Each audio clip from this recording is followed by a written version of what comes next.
The other topic you wanted to talk about here was Botox for face slimming, and I have to say I've not heard of this, so tell me a little bit more about what you mean by Botox is the botulism toxin that paralyzes. Okay, you tell me. Yeah, You're the so expert. I mean, generally, obviously, Botox now has become very popular. It's botulinum toxin, formulated Botox for cosmetic reasons, and it's FDA approved actually only for the glabella area. That means for the frown between your eyebrows. But as an off-label, it's used in several different areas of the face to help wrinkles around the crow's feet, forehead lines, things like that. There's a new area that works exceedingly well, and is actually very popular in this market, especially the San Francisco market, for several reasons. This feature where when someone has a slightly wider jaw or a fuller jawline area in this area, it's usually found mostly in Asian women, but not necessarily so. And a lot of women want to have a slimmer jawline, a slimmer looking face, so they come in asking for that.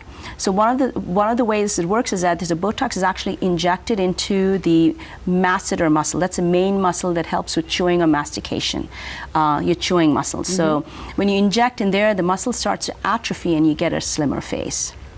And so it works very effectively, and the results are quite long-lasting, and then amazing results. Because other than that, if you don't do Botox, then you're actually looking at very invasive surgery to get that result. Okay, but I have to ask you this question. If you are hoping for that muscle to become atrophied, and that helps you with eating, does that affect your ability to eat?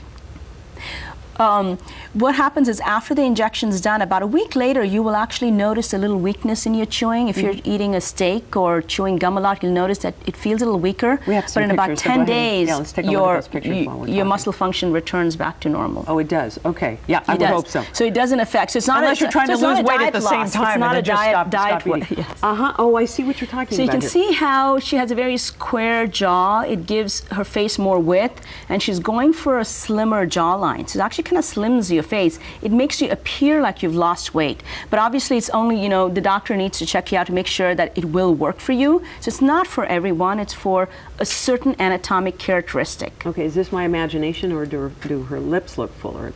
Your imagination. Okay, all right. Do you have another picture we can take a look at? But that, yeah. I mean, so this is really about a six month change. This is a 3-week change. Okay, on the right, so you can start noticing. So it starts subtly, and the reason we have this picture is to show that in about 3 weeks you start noticing effects, and it improves for several months after that. Fascinating. Is that something that reverses? That if you stop using the injections, that exactly. So just like Botox is only a temporary result, so in several months the face will regain the muscle mass and the shape will come back.